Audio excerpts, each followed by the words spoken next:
There we go. Awesome. All right. Hey, y'all. Welcome to another Sips and Conversations Live. I'm your host, Nancy Ngwa, and we're back, y'all. We are back. We had to take, a little bit of June off, get a little bit of rest. I've had a lot of adjustments over the past, I would say, 6 weeks, and so much needed little break as I got settled in. But we back, and we are back with great information. Okay, we are joined by we just have such a treat. We're joined by Asia, who is a leadership, I can't even say coach, like specialist, everything. I'm going to let her introduce herself. But first, all right, let's go ahead and intro the drink of the day. It is my favorite, one of my favorites, y'all, the margarita from, you already know it, Costco. So cheers and join me in bringing on Asia.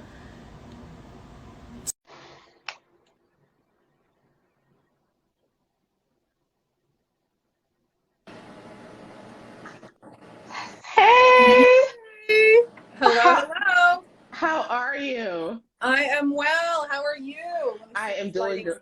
really good. Yeah, lighting's fabulous. You're just so Okay. gorgeous. Oh my God, you're like Oh, glowing and all the good things. So excited to have you. And let me just, before we get started, let's just go ahead and have you do a quick little intro. Let us know, who you are and what you might be sipping on today. absolutely. So, hey, everyone. I'm Asia Bribiesca-Hedin, otherwise known as Bad Boss Breakthrough here on IG. And let's see, I am sipping on a Bigelow tea. It's like a tummy tea, and it's delicious. Oh, Peach and ginger and all sorts of good stuff. And here it oh my is. God, and your fancy teacup. I need one It's of those. my, That's my so teacup. cute. Isn't that fun though? Isn't that just Yes. like the most fun? Yeah, for sure. Yes. I love it. I love it. I love it. Love it. All right. Yeah. So cheers. All right. Yeah. I will stick with you. Okay, very good. Salud. Salud. Okay, Asia, tell us a little bit about who you are, and then we'll get right into the chat. Yeah, definitely. So as I said, I'm Asia Bribiesca-Hedin. I'm when I'm not sitting here sipping with Nancy, I'm running my company, Bridgewell Professional Services. It's a leadership development and strategy execution company here in Southern California. And really what we do, and my whole reason for existing, is to partner with accomplished professionals to help them become, really authentically influential, sought after leaders without overworking, people pleasing, or selling their souls. Ooh, That's it. okay. That's what we do. Look, look, it's gonna be a good one. Y'all better drop some hearts, okay? If you know anybody that's going to receive this message that needs to level up, that you want to encourage to level up in life, go ahead and invite them to this live, to this chat, so they can just get all that we're about to get from Asia today. So you said you are speaking to my soul right now. During our intro call, I kind of told you a little bit about why I started SIP. So SIP started just as a way for this is sisterhood, right? And it's transitioned to, guys love to come on here and join the conversation too. So we have some gentlemen that are in the chat right now as well, of course. But just wanted to really highlight yeah, just want to really highlight women, the everyday woman doing some phenomenal things, leading, inspiring other, women and other, and even gentlemen, right, in the world. So as we've transitioned, it's kind of really going into a direction where we really want to be able to educate people and have some really topic focused conversations. And so leadership is a huge one for me because professionally, I'm in supply chain. I've been a leader since I was 21 years old. All right, I'm 37, so it's a long time in the game. And didn't start off as a leader, but start like leadership type position. And over the years, I've learned what a leader is. And so, before we get into that piece of the conversation, I want to know a little bit about you. Who is Asia? Where are you from? Your name is absolutely gorgeous. So like where did that originate from? All the things. All the things. Okay. So all the things, going way back when, is I was born in Santiago, Cuba, and I've been here in Southern California since I was 2. So I'm a Wow. U.S. citizen, been here since I was 2. And I live in a little town named La Crescenta, about 10 minutes away from Pasadena, California. So kind Wow. of the center of all this stuff going on. I was raised here in Southern California by a single mom who worked incredibly hard, even though she didn't speak the language fully, and kind of made ends meet. And, you know, and I think the real gift there is the kind of work ethic, what I saw her do, and also what I saw that she could do, but never put herself out for, right? Because she thought that somehow she wasn't either good enough or ready or didn't speak the language well enough. And yet this woman was a school teacher and a shop owner in Cuba. Wow. Right? You know, and here, you know, she was a magnificent seamstress. So she made dresses, you know, worked her butt off, selling at the swap meet and flea market on weekends. We actually, I don't remember this part. I see pictures, but when we first got to the U.S., we lived in government housing for just a minute here in Southern California, you know, grew up on welfare. So just literally a you know, if you ever look at someone and think, yeah, but they have this going for them, or they have this privilege, I just want to tell you, there was, you know, the privilege, and what I had going for me was my mom who adored me and a family who loved me. And they weren't perfect, and that was okay, right? All the privilege I needed is that they loved me. And that's huge. You said so many really great things, and you know, I can see how it's all led to where you're at today, being a product, or being you yourself. And you're an immigrant, right? One of my friends, she's always saying she's from Senegal, but she says she's imported.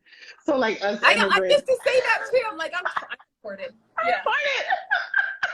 I'm imported too, because like, you know, we don't have a choice. Our parents bring us here obviously for a better life, and I think that sense of we have to make them proud is definitely, I'm there with you. It's a driver in life, and it just kind of creates the person that you are. So, you know, as you grew up, tell us a little bit about, you know, your early start professionally. What was your early on profession? Yeah, so it's funny because when I was, you know, early on, probably when I was 19 or 20, I got one of my first full-time jobs. It happened to be with the city of Los Angeles, so the city government here in Los Angeles.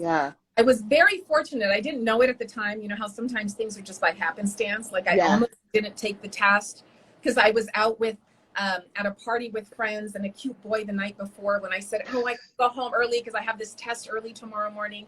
He's like, oh, why do you want to do that? You probably don't even want to do that. Don't do what anybody else wants to do.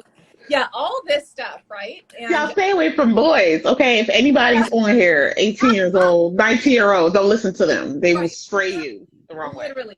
And so I showed up to this exam the next day, and I promise I'll get to it. But this is like a pivotal point because it's one of those things that like almost didn't happen. Wow, Right? I show up, I take this exam. It was an open public service exam to be a meter reader. You know, the folks who read your water and electric meter going house to house. Okay. Right. Now, just so you know, I was not like that outdoorsy type of, I get to be outside walking around type of, that was not what happened. So I just want to be really clear that was not that. Even to this day, I say I'm the worst meter reader to have ever passed probation, like period. Right? I have like no delusions like that. I know that's what's so. But anyway, that's so funny. That job, you know, I didn't even know at the time I started, but I was only 19, or I was just turning 20 at the time when I started. And they provided full tuition reimbursement as long as I was still working. So I could go to any, you know, program, obviously that because I had to be working out here in LA, it had to be here locally. As long as I could go out. True. Okay. So I finished my undergraduate at Pepperdine while I was working. They paid for it. Hold on. They paid for it. Yeah. You went to my dream school. Yeah. No, I'm serious. So I actually wanted to go to Pepperdine for law. I wanted to do pre-law, and Pepperdine had this great program, I think. All I knew was it was the beach, right? Santa Barbara is where it's at? I think they're actually in Malibu. In Malibu, okay, yes. And, but my parents wouldn't let me go because they were paying for my sister's out-of-state tuition. Yes. And so I say she crushed my dreams, but I'm so jealous of you. You went to my dream school. Well, you know what you got to do? You got to come out and we got to like find an excuse to do like sipping and beaching out here, and we'll just hang out and go to the campus for a couple of things. I think take my pictures, yeah, my dreams. all seriousness, we got to do that. But Yes. I was fortunate enough to do that, and again, the thing that almost didn't happen.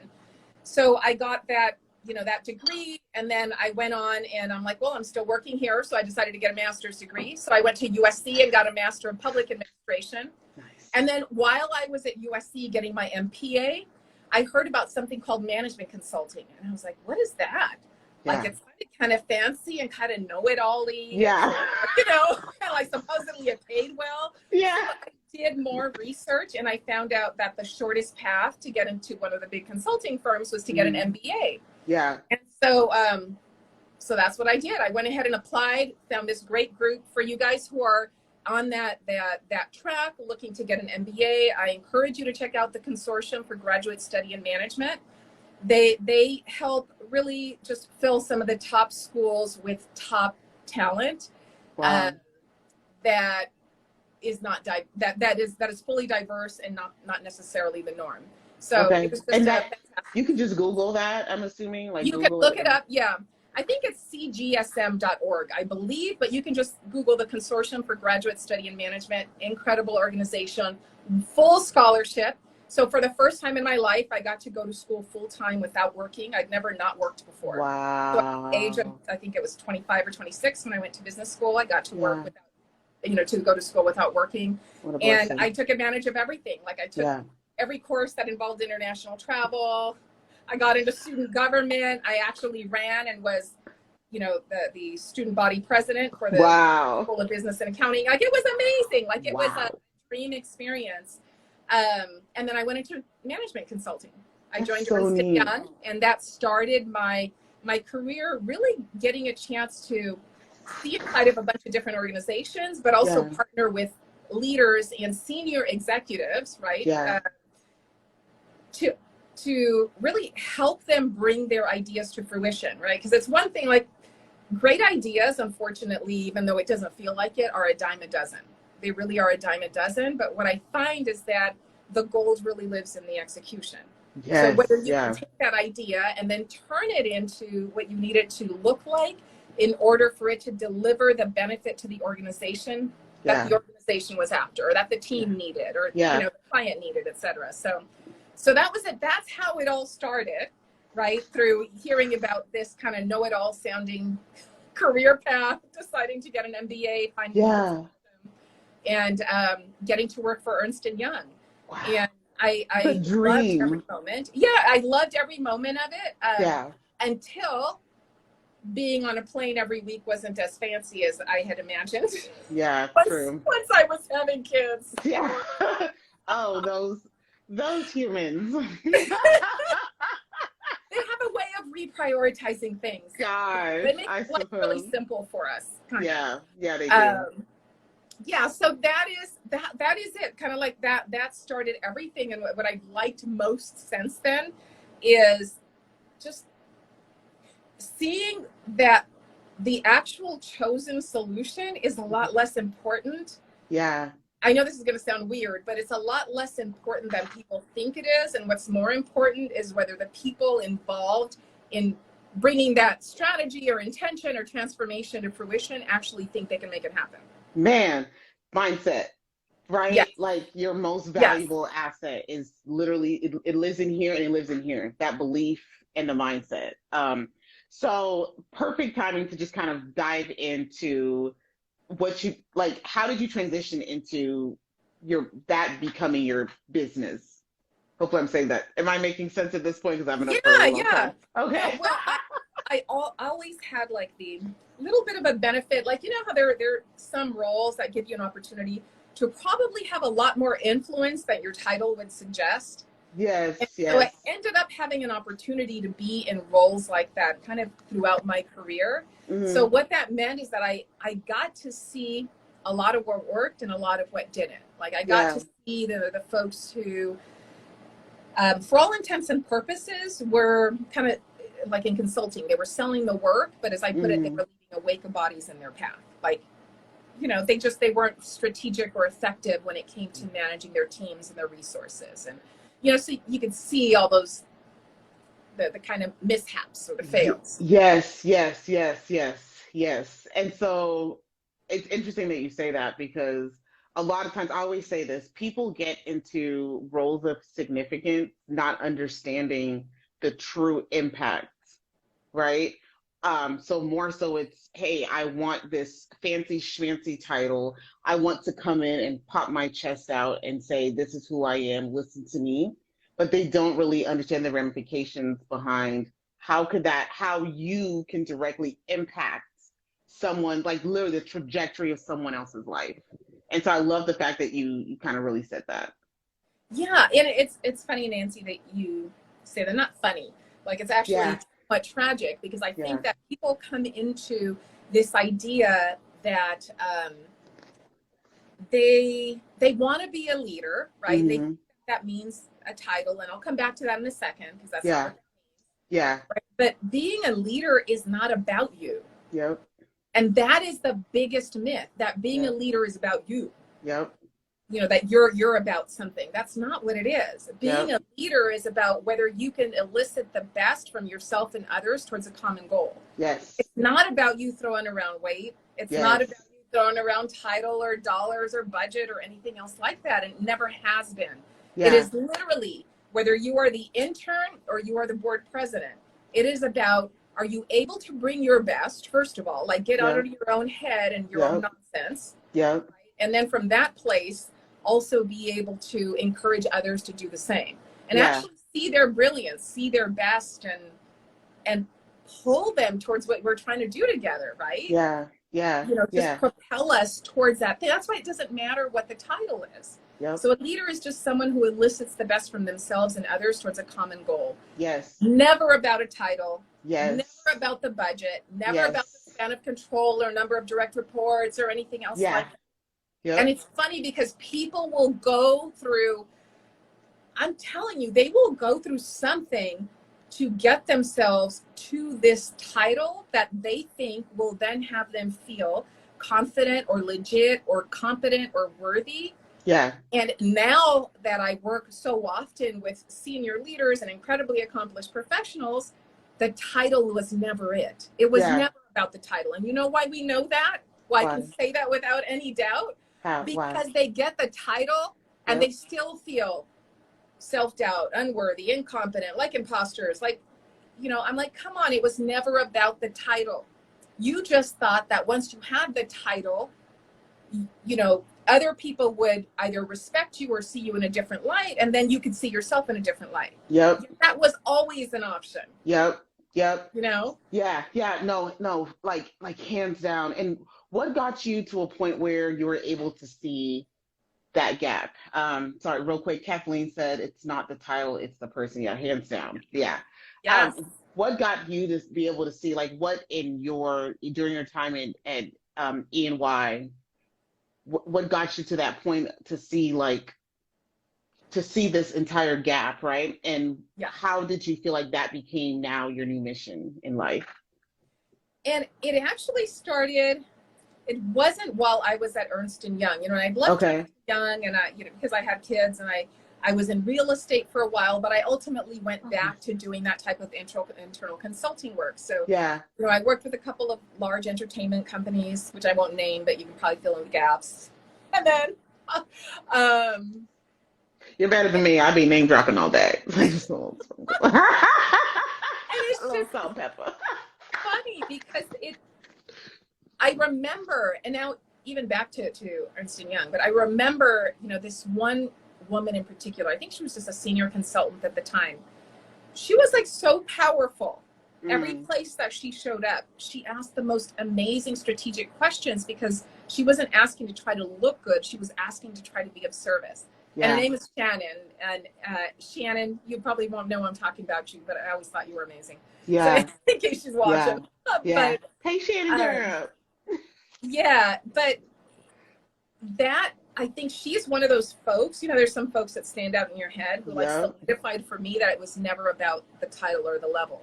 Yeah. Because she could be in a room with anyone and show up fully ready to contribute from whatever she was and however she could, right? Yes. And that was just so meaningful, because really, unfortunately, in the world, at least what I saw of management consulting, a lot of it was about the title. A lot of that was about the level, about how much business you were closing, about the relationships you had.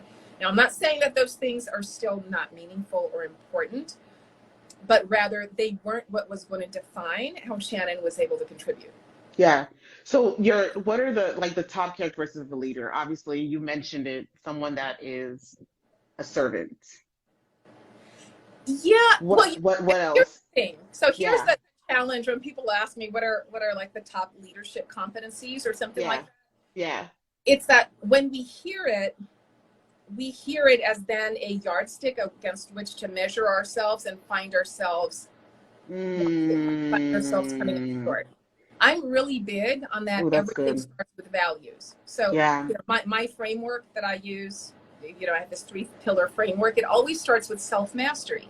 And that is around really understanding what's going on inside, what's driving your decisions, where your confidence is coming from and where it's lacking. Yeah. Just what's going on in there, because when we don't know and don't handle what's going on in there, then we do silly things.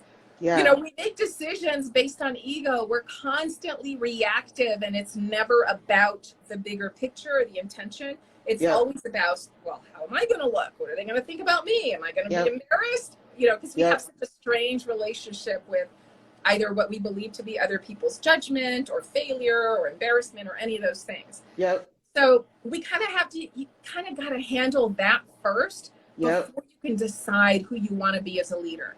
Because otherwise, the alternative is that you end up remembering the last tweet from Adam Grant, or the last thing that you read in the Wall Street Journal about what it means to be a leader. Yeah. And then you decide, that's the kind of leader I'm going to be.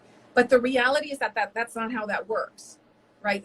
The type of leader you're going to be comes from who you actually are. And then from there, you decide how you want your values, your contribution expressed in how you show up every day. Yeah. The problem is when we look around at someone else and think, oh, well, hey, that's how Carrie does it, so I'm going to do it like Carrie. Yeah. No, that's how Carrie does it because that's who Carrie is. Yeah. So who are you? Yeah. How do you want to show up? How do you want to contribute? How do you work best? How do you want others to work with you? How do you want to collaborate? How do you want to elevate others? Answering all those questions. And then, from there you decide, okay, now I see it. Like, this is who I am as a leader. Yeah. So do you think that under that mindset and that framework, right? Do you think that everyone has the capabilities to be a leader? Or do you think that there's leadership, your leadership level of leadership depends on, I don't know, maybe big picture, or maybe what your values are, or if what do you think defines like just being a leader, right? Like, could everyone be a leader, or is it certain people that can be leaders? Yeah, I believe that everyone can be a leader, but here's the thing. Are you willing to not make it about you? Again, people think that being a leader is, making it about us. Well, how am I going to look? And am I going to, am I going to say this right? What are they going to think? Right. And while, of course, we always need to consider how we're showing up and the energy we're bringing into any space we're in, right? Period. No matter what. Yeah. Being a leader it's just so much more than that, right? It's about, can you see why that thing you're going for is important? Can you see why it's important to other people and help them see it? Can you see what it is that they bring beyond their mistakes and their mishaps and their fumbles? Because we're going to do that all the time. Fumbles, they're just part of the road, right? Part of playing ball. Right. Okay, right. But can we see beyond that? And can we decide that, when there is a fumble, when there's a mishap, instead of turning it into a thing where all of a sudden I'm sitting here kind of trying to justify myself and trying to pass the buck to somebody else, and just saying, okay, let's get strategic. Let's get solution oriented. Now what do we got to do? Got it. That didn't work. Got it. Now what? Yep. So being a leader is being able to continually adjust your GPS. Yeah. Even when there's a roadblock to, okay, now where do we go? Yeah. Right? just think about it. When you're driving in your car and something unexpected shows up, the car just doesn't say, oh, well, turn around and go home. Yep. It Right? reroutes you. It says, let's go this way. It reroutes Yes. you. Yes. And that is what happens, right? When we know what's important and what we're trying to accomplish. That's why Yep. I love talking about strategy so much. When we know what we're trying to do, Yeah. like we can reroute all the time. Right. Right. You know, Right. we're not tripped up by it or completely stopped. Right. So what would you say to the person that is saying, hey, look, at the end of the day, money motivates me. Okay. And I think a big part of deciding, are you a leader or how are you a leader? Are you an individual contributing leader, or are you a people leader? Because I do kind of categorize it a little bit differently. Sure. And, you know, once you kind of know that, based on, like you're saying, based on your values of who you are as a person and being honest with that, what happens when, hey, I need the money, but I'm not really a people leader, but man, this $150,000, $200,000 job, right? This role sounds so enticing.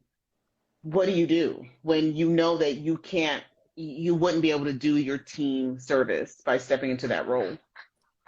I guess I would be more curious in finding out why you believe that, why you're telling yourself that you wouldn't be able to, you know, be of service. And I ask that because now, while that might be accurate, it might also be accurate to say to yourself, you know what, I'm still learning to be a leader, but I can figure this out. Yep. I'm still learning to be a leader, but I don't have to pretend I have it all figured out. Yep. I'm still learning to be a leader, but I can be of service, even if it's imperfect. Yep. So all of those are equally true, as well as I don't know what I'm doing. Yep. But if I don't know what I'm doing doesn't help you, why go for that one when there are other 10 ways to look at it that are equally true and are going to drive a more strategic approach, a more intentional approach. Yeah. Right? Intentionality. Okay. Great word. Because really what I'm pulling from that is, hey, look, it doesn't matter where you're at in the journey. If that opportunity has come to you, it's for a reason. For like you've literally done something to kind of deserve that or to earn that, right? Yes. But let's get strategic with it and take the steps that it's going to take in order to really be able to serve the team that you're wanting to really serve. So yeah, it all comes back to self-realization.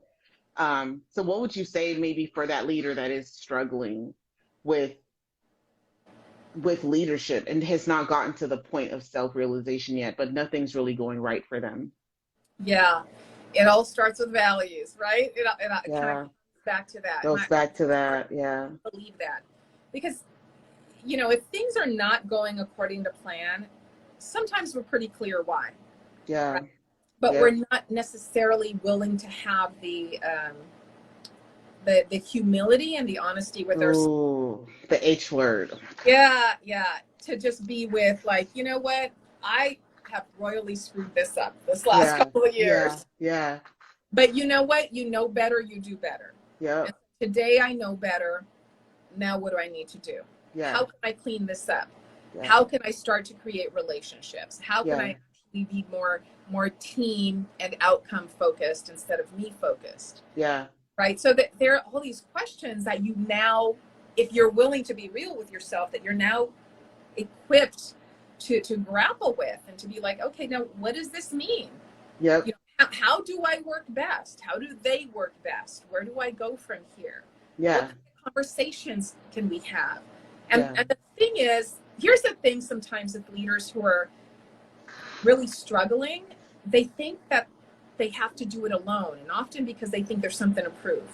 Yep. You know, what I have to say to you is that if you're still in that space of there's something to prove, you're not going to be able to show up as a leader. So why don't you figure out how you want to contribute first? Yeah. Right. And then bring others along to see what they think about what the best way to do that. Like, you don't have to do it alone. Right. When you think it's about you and it's about trying to prove something, here's the challenge. When you're trying to prove something and it's just for you, about you, that's one thing. Right. But when you're trying to prove something on the backs of other people, that's a slippery slope. Right. That's when people start to again, leave a wake of bodies in their path. You know, at all cost, I'm going to make this happen. Or at all cost, I'm not going to look bad. Or at all cost, what are the ramifications to the team, right, that has to receive that kind of a leader, someone that's egotistical, someone that is not able to put the team first? Like, when you say leave the bodies behind, what does that exactly mean?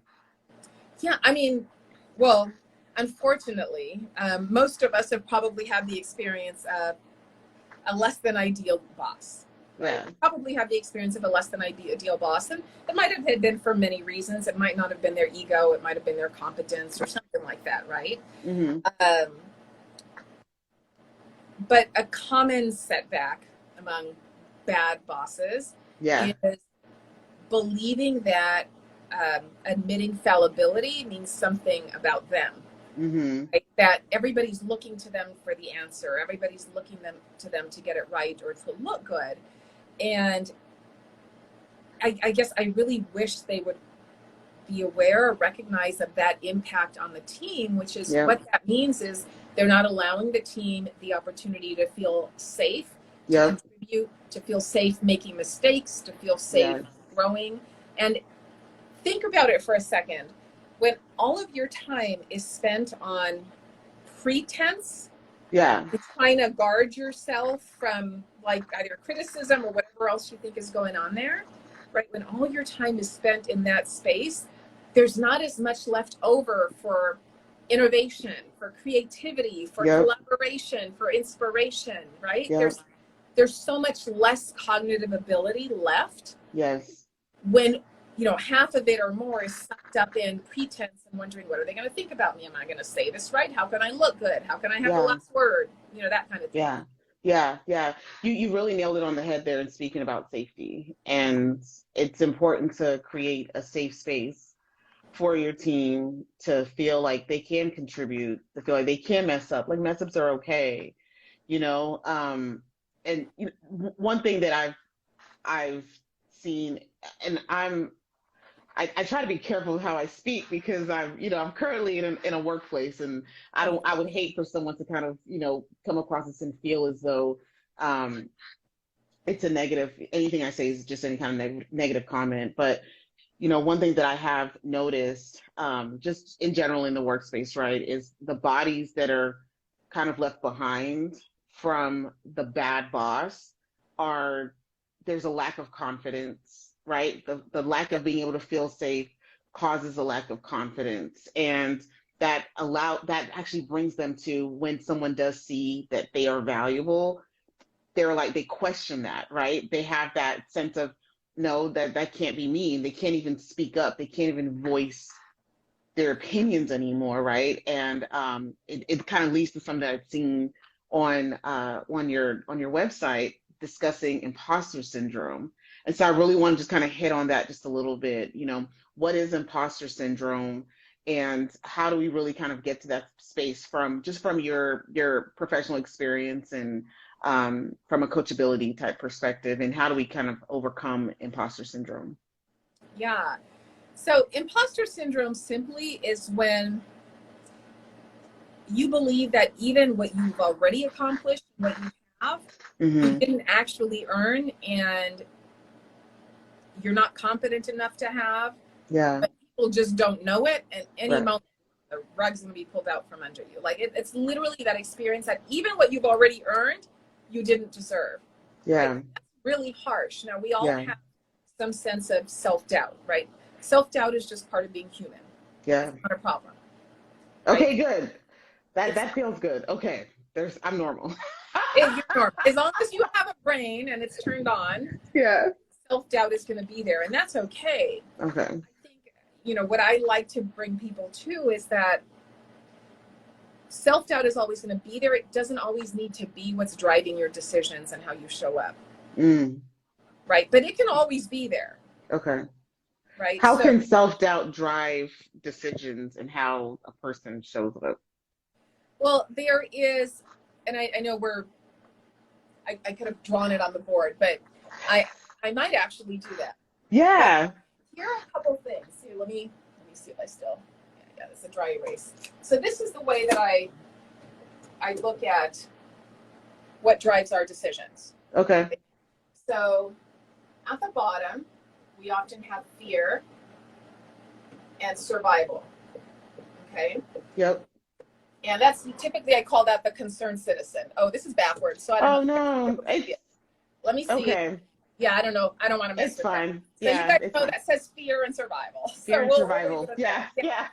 Yeah. From that place, though, I want you to think about it. When is the last time you made a decision out of fear Mm-hmm. and you actually felt more safe after making the decision? Like, I would say probably all the time. I mean, or no, do you is feel that safer? like if you make a decision out of fear, have you been there before?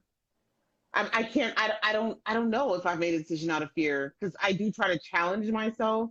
So I'm trying to think of like, when have I made one out of fear? So I don't know.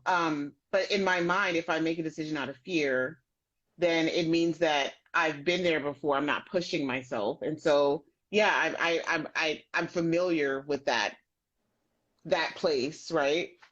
Oh, that's interesting. Okay, well, I'm not sure. Maybe we'll need to delve into that. Okay. But I think of, and what Yeah. I found over and over is that when Yeah. people make decisions out of fear, Mhm. they actually do not feel more safe afterwards. In Okay. fact, they feel like they need to hide more, and it often makes them tune in more finely to everything else that might possibly go wrong.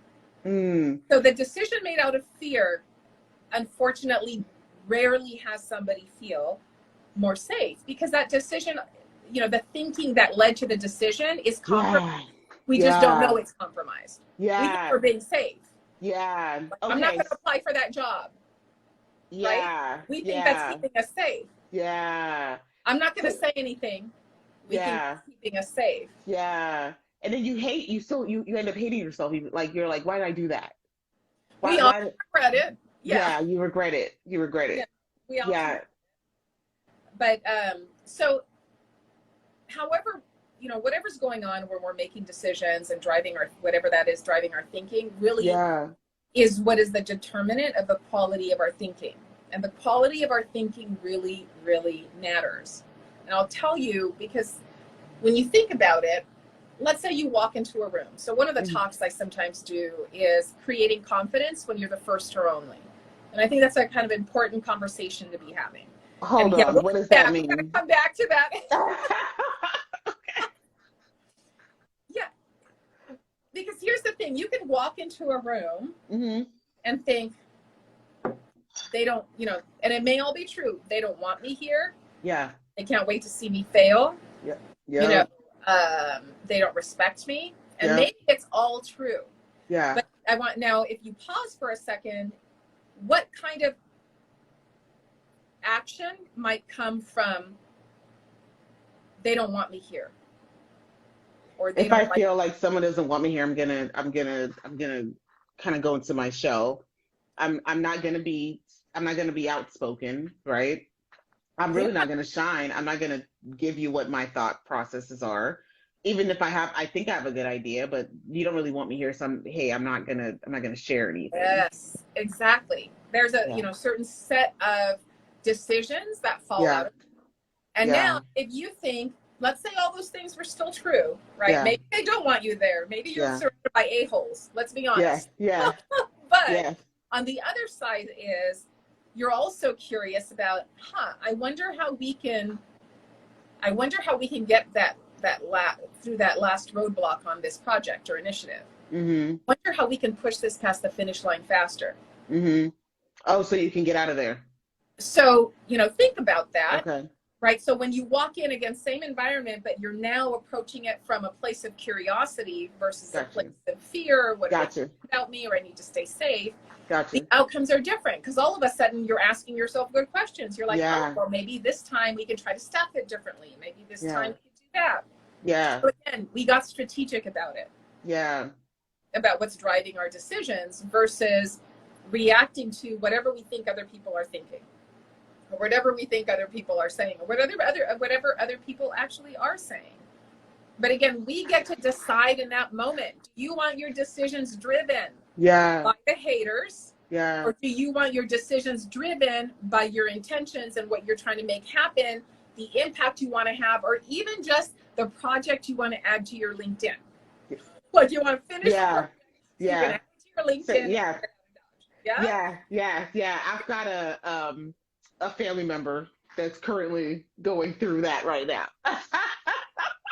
Like, I just want to add this project to my LinkedIn That's it. so I can kind of move on. So um the person that is looking to move on and get to that next level in life, right? Like, once we can kind of get out of that fear mindset, then what is the next step for them to really, how can they start walking into that leadership role Yeah. that they want?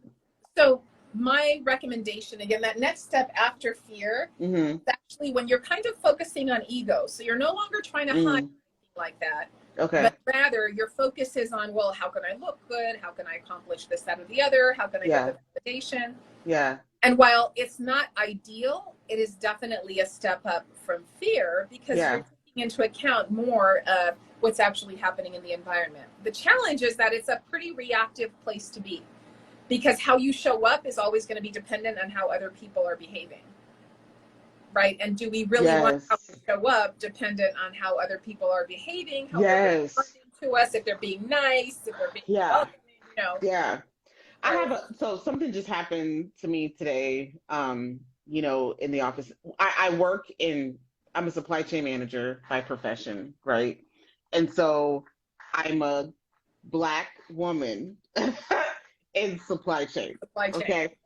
I'm surrounded by white males. I mean, that's just really who usually dominates that industry, or just males in general, right? And so a lot of times I find myself as the only woman in the room, and I'm having to, before I used to kind of elevate my voice or find my voice within the room, right? Like, how can I speak up? Do I speak louder? This, that, and the third. Now, when I find, because of, I've been able to kind of make it up a little bit when I find myself in that, hey, guys are starting to quiet my voice down. I just, my plan is I have more of a smaller focused groups so that I can't be overtaken by the male dominance, right? So that's just kind of really how I've been able to maneuver some of it. I just control the environment, and so we're going through this activity to try to improve, or really to create a process for another young Black female who is just now entering into her career in supply chain. So I had these guys in there because I needed to bring them in for a very targeted conversation. So they came in, and it was and what I needed to have happen happened. The conversation that I needed them to lead, to take part of, was a wrap. And I realized that she was starting to quiet down again. I needed to kind of refocus and get the guys out of there. And so I just was like, okay, bye y'all, because she needed to get back to her place of being safe, right? And I needed the egos to kind of just go away. So what you're saying, is just like, hey, how do you take your, the second part is getting that ego part kind of out of it. But yeah, and frankly, that's probably the closest thing we have to a default. Yeah. Right? Because let's face it, there's not anything wrong with being driven by the desire for accomplishment. Yeah. Right? Where it becomes a slippery slope is when you don't accomplish the thing, or you don't get the validation or the prize or the sticker that you were looking for. Right. Your best thinking and your leadership effectiveness is hijacked. Yeah. Yeah. That's when it becomes a problem. Yeah. And so that next level up, that top level, is when you're really driven by a mission, a purpose, an outcome, an intention, something that's not about you and not about seeking someone else's validation, but rather delivering on that outcome. Yeah. Right. So yeah, when we get to be outcome focused, like, in other words, even the meeting, right, with the guys kind of overthinking and over speaking and all that stuff. When the intention is to deliver on whatever it is, right? Creating this new process, that kind of becomes paramount. And how they show up and whether or not they're being helpful or whether or not they're, allowing others to contribute becomes secondary. Yeah. You will address it, but Yeah. you almost address it not from a place of feeling attacked or feeling stopped, but you address it from a place of, okay, we need to get back on track. This is where we're trying to go. Yes. Kind of like what you just described, right? Yeah. Okay, we need to get back on track. Yeah. And this is what I got to do. Yeah. Right? It doesn't become about the egos. It becomes about the outcome. Yes. Yes. It's all about the outcome. It's all about the outcome. And then for me, it's also about the person, right? As the leader, it's all about the person that we're there to serve. And in that moment, when I feel that person that we're there to serve is not being served, okay, how do I allow for the safe space for especially, a young female, you feel there's the imposter syndrome. We're sitting in a boardroom, right? Like, I'm in here, someone has driven miles and miles to teach me this. And so do I belong in this room? All those wheels are turning. And so it's, as a leader, I kind of went into mama bear mode, right? Like, I've got to provide that safe space once again, and let's get back on focus and also kind of give back that safe space. Yes. Yeah. And I think, and that's the thing, as a leader, there might be many outcomes you're trying to get to. Yeah. So one of them might be, safeguarding the team member, making sure that they feel involved, engaged, safe, etc. It's getting the details you need for this new process. Yeah. It's eventually introducing, a couple of more senior members to this new staff member, right? So there might be a few different outcomes wound up in there. Yeah. But just think about how much more intentional, right, we get to be when we have that in mind versus when we feel like completely hijacked because, someone acted like a jerk or someone wasn't, or even sometimes just someone not knowing was simply not thoughtful. They just showed up as themselves and just kind of did the thing they do. They don't realize the impact they have. Yeah. Right. And as opposed to letting it then become about them and how wrong they were, you kind of kept your wits about you and were like, okay, what's most important here? And that is like my favorite question to ask. Yeah. Yeah. When people ask me, well, what are you doing this? I'm like, I always go back to what's most important here. Yeah. Yeah. Because you definitely have to just like, what's the goal? What's the outcome? What's the desired outcome?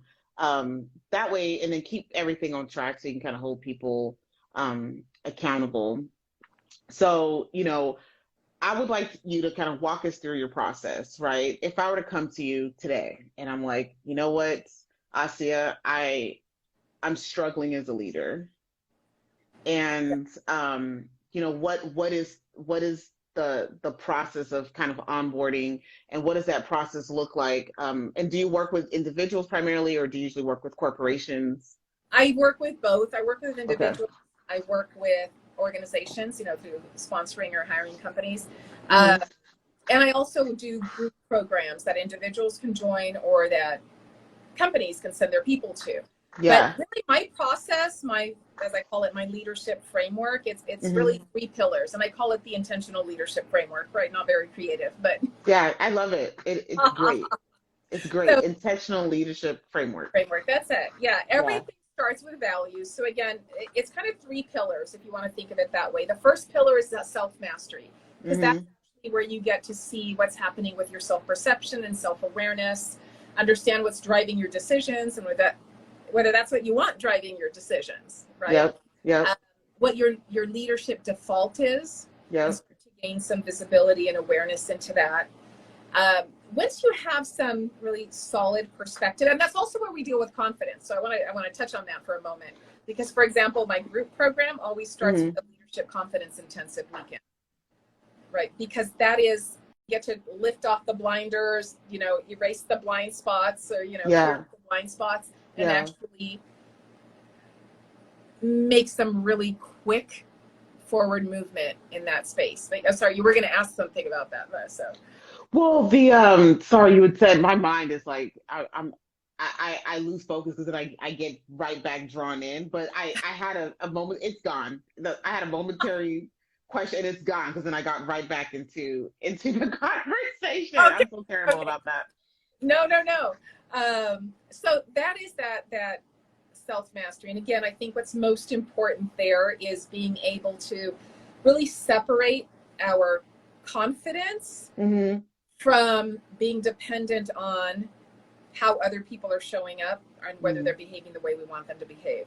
Yeah. That's often what's hijacking our leadership effectiveness. And from there, we go on to what I refer to as role mastery. And this is something that I do that's kind of unique in my program. Yeah. And role mastery, what it does, whether it's for your current role or your next role, it helps you get really crystal clear on what actually matters and moves the needle for your role, for you to excel in your role or in your next role, whatever the case is. But the reason I wanted to call this out specifically, and it has its own pillar, is because in the absence of that kind of clarity, what we do is end up just doing more of everything. We're like, okay, I'm not seeing what I want to see. I'm not getting the results or the recognition I want. So let me just do all the things. Yes, all the things. Stop doing all the things. The things. Yeah. Real fast for the leader that, because I'm going through this, and I have a way that I do it, but I really want you to just really quickly just speak on it. For the people leaders that have people on their teams, you're walking into a team and you have teammates that have not mastered the role, but they're super talented, right? And they're just doing everything. They're not focused. They haven't fully mastered anything. They're a jack of all trades, but a master of none. What is the number one thing you would say to those people leaders to get that person kind of doing what they need actually, or to master their role, I guess? Yeah. So one of the things we do in that role mastery section is I alluded earlier to leading indicators, because I'm big on metrics, but not so much from a, how do I put this? Leading indicators are simply it's the action that actually drives the outcome, right? So for example, if I want to lose 10 pounds, right? Getting the scale will tell me a number. Yeah. That action does not drive the outcome of whatever the number is. So what things drive the outcome? Like how many meals a day do I log? How many steps do I take per day? How many glasses of water do I drink? So we'll say those are 3 leading indicators for the outcome of lose 10 pounds.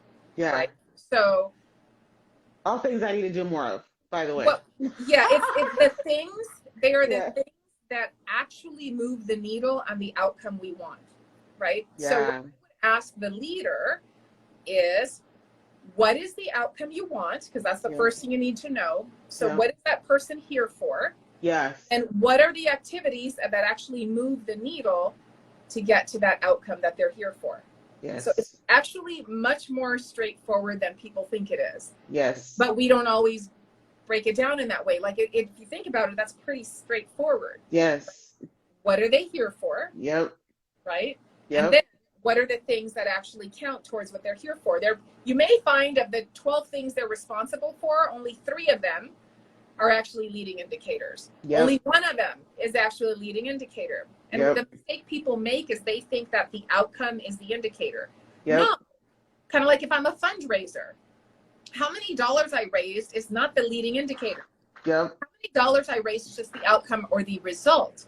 But what I know is that if I want to raise $10,000 or $10 million, then what are the things that are the leading indicators? I'm going to make this many calls a week or a day.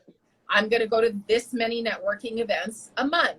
Yeah. I'm going to call on this many old, former donors. Yeah. I'm going to submit this many grant applications. You get me? Yep. Those are the things that drive getting to your fundraising goal. Yep. Yeah. So counting the dollars fundraised doesn't do anything. Yep. In that sense. Yep. What you want are the things that are actually going to drive the dollars raised. Yep. So that we can focus on what we actually control. And as a leader, everyone needs to understand how they contribute to the bigger picture, and leading indicators, right, being strategic about it are what helps people understand how they contribute to the bigger picture.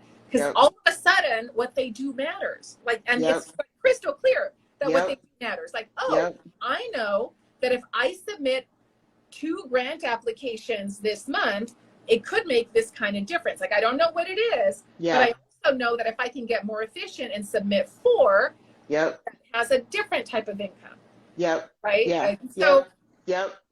So what you've really said, you know, in the management space is streamline the focus, right?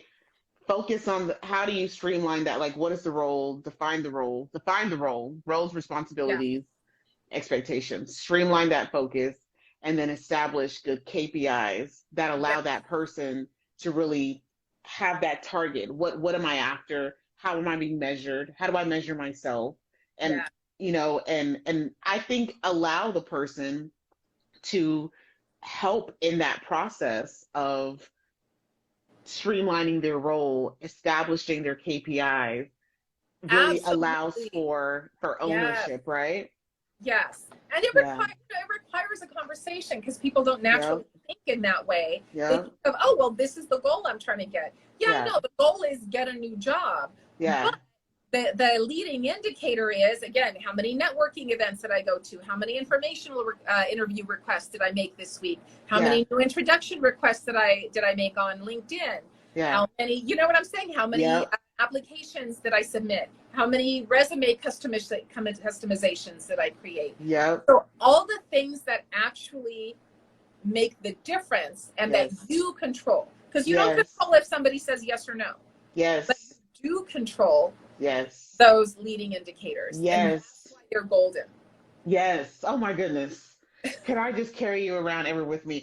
I want you to finish because you make me feel not crazy, right? Like it's and you know what, being that kind of leader, I will say it's very draining, it's exhausting, it's mentally tasking. But at the end of the day, when you can allow your people to really know what their purpose is there, right? And allow them to feel valued, the outcomes and the level of work that you will get from them will blow their minds, first of all, and they'll want it. They will ask for it. People want to feel important. They want to feel significant. They want to do a good job. So, but as a leader, you've got to allow them to be focused, give them the tools that they need, clear the trees, right? Give them their tools, and they're going to really perform for you. All that anyone wants is to feel like what they're doing matters. In every area of life, right? Everywhere. Whether you're a mom, a wife, professionally, a child, right? Just kind of go back to the basics. Like, if you bake a cake and you put all the stuff in there and you put it in the oven and you're like, oh, this thing smells good, and you pull it out of the oven and it's flat. Like, are you going to feel accomplished? Right. You likely will not. Right. You likely will not. We don't want people feeling flat. We want people to feel like their work matters. Not like they're deflated partway through the process. Right. Oh my goodness. Oh, I love that you said that. Like, I literally just want to like take this and just share it with my team and be like, yo, I'm not crazy. Okay. I'm not. I swear there's other people that think this way. Yes. Get that on board. Get everybody thinking strategically. And I was going to say, I was going to take the replays down tomorrow, but I think I'm going to leave them up another week. So anyone listening can go to strategicleadershipbootcamp.com. Please do. And get access to the 5-day boot camp I just did. I did a free 5-day Become a Strategic Leader boot camp. So take it to your team. You guys watching, take it to your teams, watch it. Change how you think. You're going to change your outcomes. So we're going to leave the third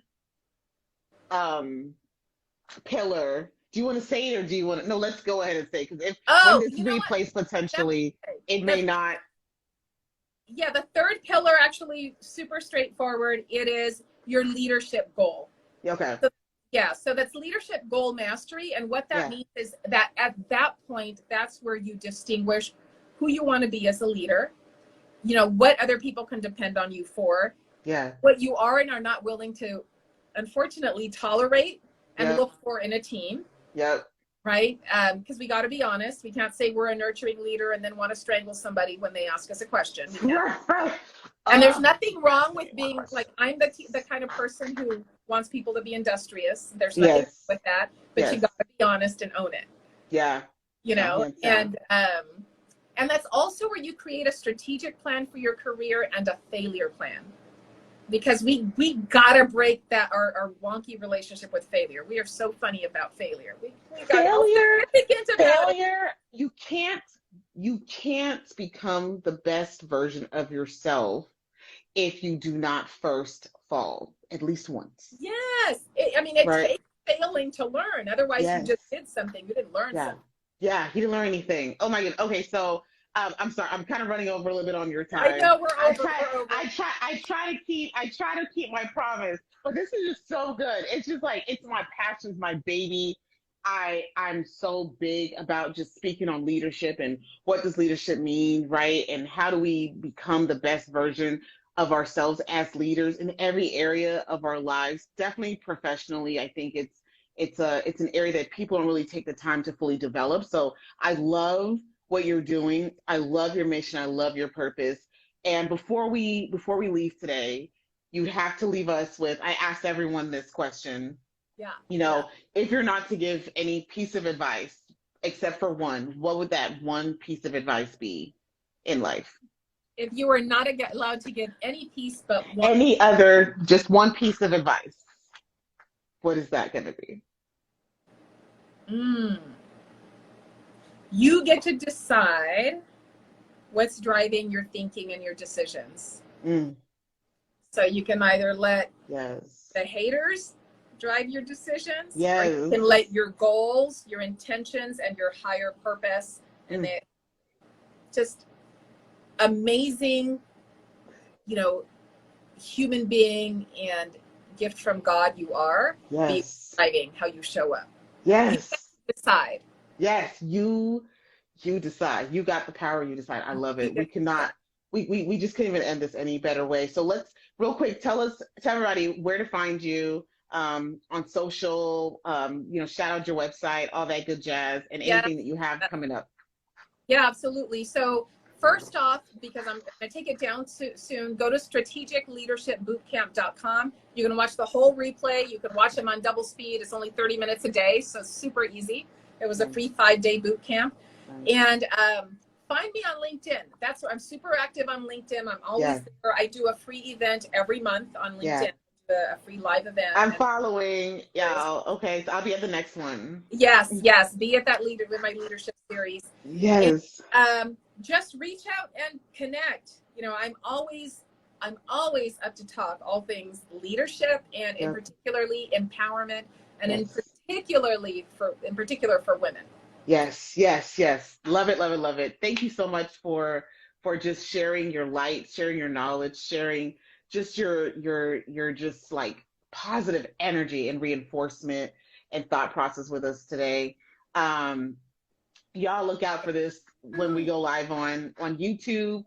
Okay, share this with every single person. Save it, replay it. We'll make the announcement when we're going to be live. But thank you so much. I appreciate everybody for joining in, and we will sit with you next time.